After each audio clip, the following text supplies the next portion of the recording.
As the sun begins to set at Whiteface Reservoir, Brittany, Troy, and Justin draw closer to Hanson's reported kill site. Can you please, jeez. Let me chop this out of the way. Please, Louise. Well, chop it for me, big guy, please. Hey guys, I think we got our clearing. We're sitting in the clearing where Frank Hansen actually saw the wild men and had his kill. And when he came into the clearing, that's where he saw those wild men eating. So this would be the spot. You want to grab the game caller? Yep, I got it.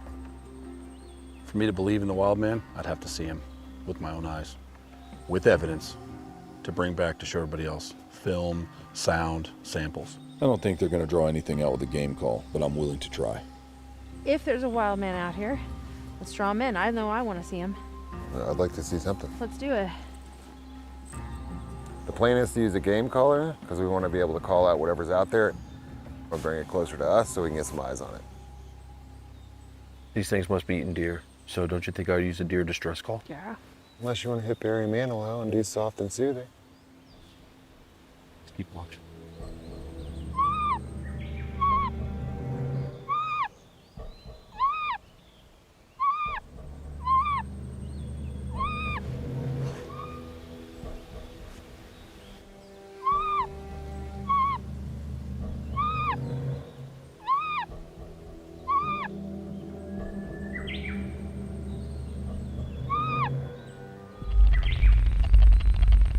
Something's calling back. Did you hear it?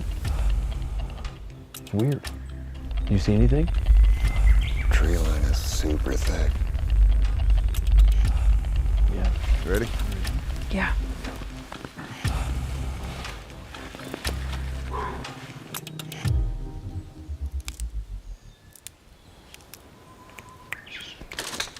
Okay. We're getting onto something right now. It keeps making noise. And it's getting louder.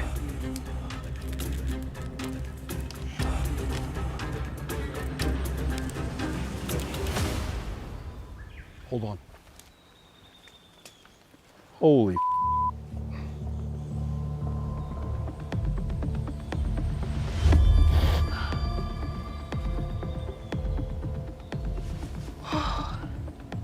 Listen, you got any ideas on this? I mean, I would understand if it was one deer disemboweled like this here, but I can't really say much about them being piled up. That's pretty unique to me. Poaching. I didn't want to get caught. I don't see any bullet holes. Wolves wouldn't just leave these here. Is there any type of animal out here that would stack and kill the way like this is? Out here? Mm-hmm. No, there's plenty of animals that'll do it. You got leopards, you got grizzly bears. Those can stash a kill, but not here. Nope. Nope.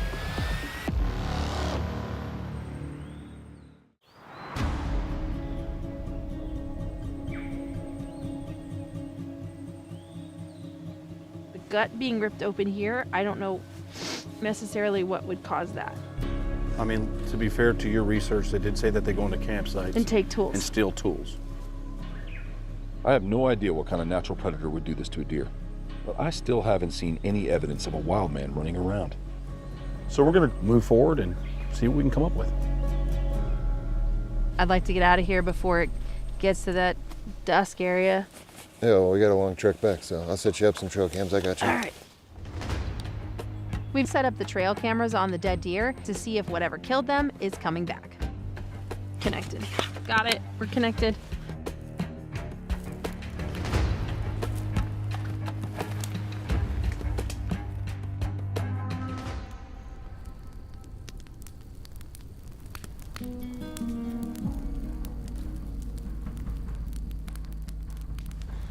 Hang on, I think Charlie's calling. Yeah, he's calling. Come on. Oh gosh, leaving the fire. Pull it up. There we go. Hey, Charlie, what's going on? What's up, dude? I hope you guys are getting some good stuff out there. We are. We believe that we actually were on Frank Hansen's original trail, and then we experienced a strange sound. We had some odd sounds that were kind of like an infrasound, where an animal will emit a lower sound to kind of confuse its prey. We came back up on 3 deers that had freshly been killed, kind of stacked in place. What? Mm-hmm. I have a few things I'd like to share with you. What you got? So some of the pamphlets in the archive, when you really get into them, what they show is that other countries were actually studying very similar type creatures, ape men, for lack of a better word. These creatures live, potentially, in a variety of climates, including where you are. Well, that's awesome. Yeah, that's really cool. That's great. They're sort of opportunistic feeders. They will kill to eat, but they'll also eat stuff they find. But they prefer to steal raw meat to consume rather than eat cooked food, which is interesting. Yeah. So they would prefer if like a hunter was out here taking its fresh kill. Yes, exactly. Okay. When Charlie mentioned that these types of wild men have been seen all over the world and they were opportunists when it came to food, like roadkill, the deer that we found today had no bullet wounds. Justin made that very clear, which honestly, we can't rule out the fact that if the wild man does exist, and it still exists here, it might have dragged those roadkill to that spot and hit it so that it could come back and get it. The next morning, back at the Hanson farm, Charlie and Tracy have a solution for the failed cadaverine test. The cadaverine detector hits were inconclusive. I don't believe that anything that was put in the ground 60 plus years ago is still going to give us those emissions. We are flying in Matrice 300. We've got a ground penetrating radar unit. Awesome. I like that. That's exciting. That's why we decided to switch to ground penetrating radar, or GPR. It will give us data points that are more conclusive and aren't subject to environmental factors like wind. And we'll see if anything comes up buried. This is probably my favorite piece of technology that we've worked with so far. Taking off.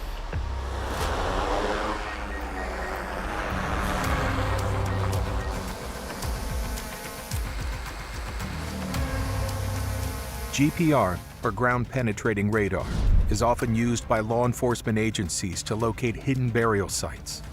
By sending radar signals into the soil, it measures the strength and distance of the signals bounced back to the device to detect any unusual objects beneath the surface. What's the depth on it? Like, how deep into the ground can it go? So it's going to depend on a few different things, such as the frequency that you're using, the soil conditions, and things like that. But typically we're getting ranges of 6, 8, 10 feet. So if the conditions are right, this instrument could pick up a body so long as it's above 10 feet. Yeah. What about a skeleton? Yeah. Okay. I find it really interesting that soil quality also impacts GPR. Water, bad. Loam, bad for decomposition, good for GPR. It's so simple and strange, like how there's this intersection of soil quality and this case. Looking around the area, I do have concerns that it's a wet area. That's not great. That will increase decomposition rates. I don't have super high hopes that we're gonna find something intact.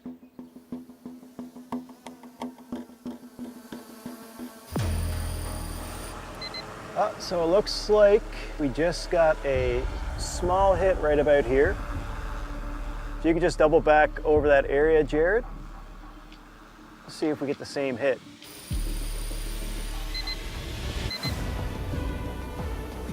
So that's a strong signal right there. There's actually some sort of anomaly down underneath the ground. You can see how it's different from the rest of the data here. It kind of jumps out. Yeah. We can't tell you what it is right now. The only way to know is for you to go out and actually dig it up. But there is something there. Can you send us the coordinates of where that is? Yeah, so you just go to location and start digging.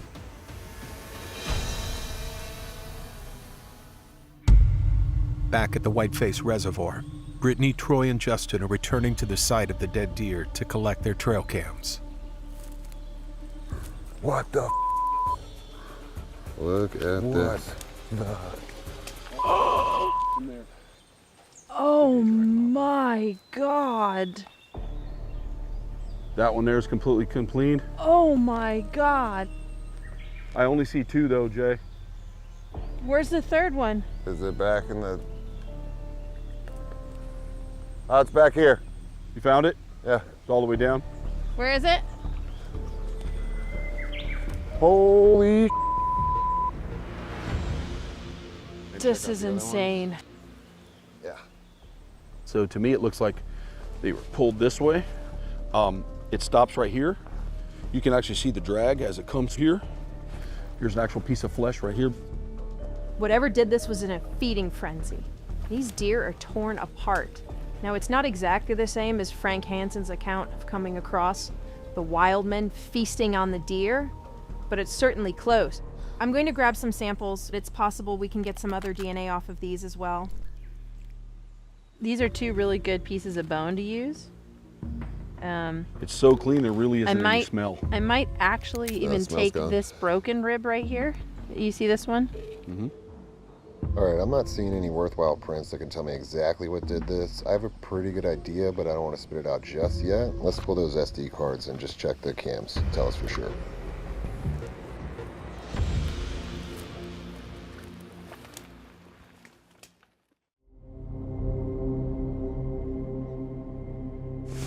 All right, let me get this loose stuff out. We have to get reasonably deep here, right? Like, right. We can't. The ground penetrating radar had a hit here.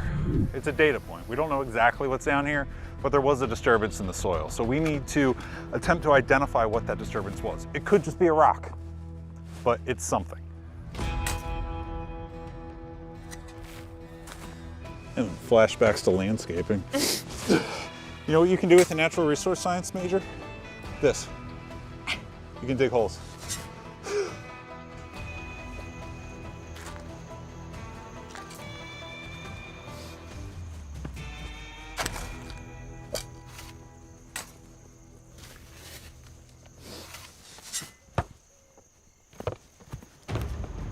I think I found something. Tracy, come here. Yeah.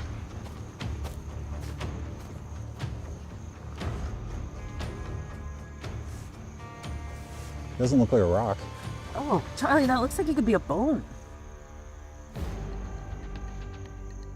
I'm really excited about the possibility. This could be exactly what we came here for. This bone could be related to the wild man. We'll need to get this bone tested for DNA or place its age. Anything that can help identify what this actually is. We still need to be realistic. This could be nothing. There's cows everywhere. We heard coyotes. My imagination is running wild, and I really want to know what this is.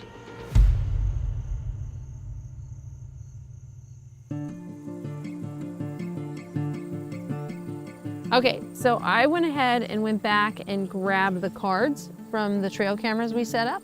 Okay. And we did get some cool shots. Oh, let me get it. Dude, that's a big old black bear right there. Dude, look at the thickness of that. Look at the muscle. We did get other footage.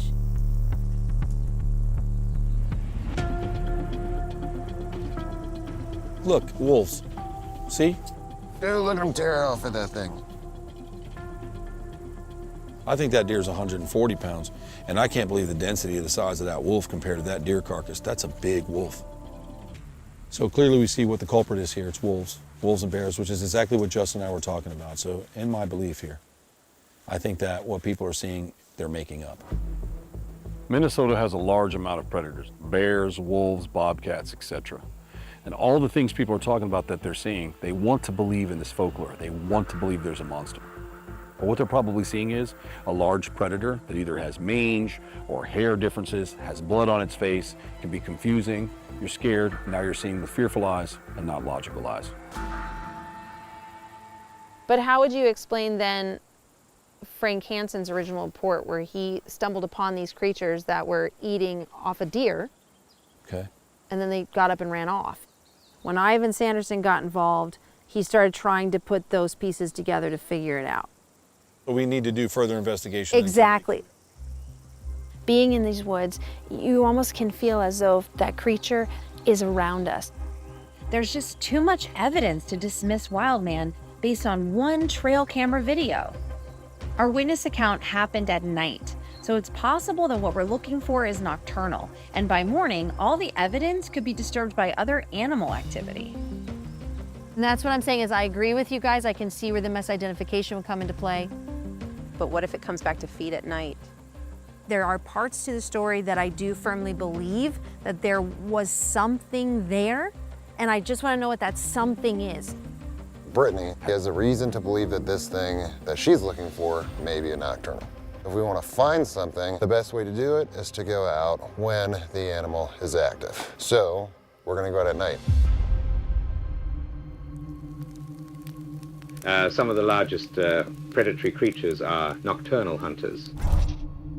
With this in mind, perhaps cryptids are undiscovered for a reason. They prey under the dark of night. Yeah, therefore the best time to see one is the most difficult time to see one. God, it's so dark. Jay's in front because Troy and Justin were trying to explain about wolves. They try and separate the little one, like the weakest, which out of these two, that would be me. As far as the wolves, I'm not super worried about the wolves. We're still going to do what we do to protect, because she is correct. They will separate the weakest of her.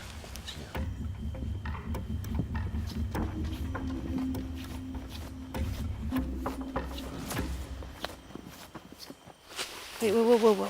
Is that, I think that might be, Justin, Troy, come here. I think I found a print. Come here, come look at it. Hold on. Do you see it? Oh, don't step on it. I need it. No, but there's a bunch. Okay. Calm down, we can't see. I know. I need to find one that I can cast. Help me find one. Right there. What about that one by the mud? Okay, yeah. Get that one look at that one, Troy. Look at that one. I see it. My God, look at the size of the toe. Whatever it is, it's fresh. And this print is awesome because what Charlie mentioned in his pamphlets from Ivan Sanderson in regards to the feet was the toe. The toe was large. This footprint is massive and it has a large toe. Before leaving the site, the team pours a mold into the mysterious footprint and marks it for retrieval.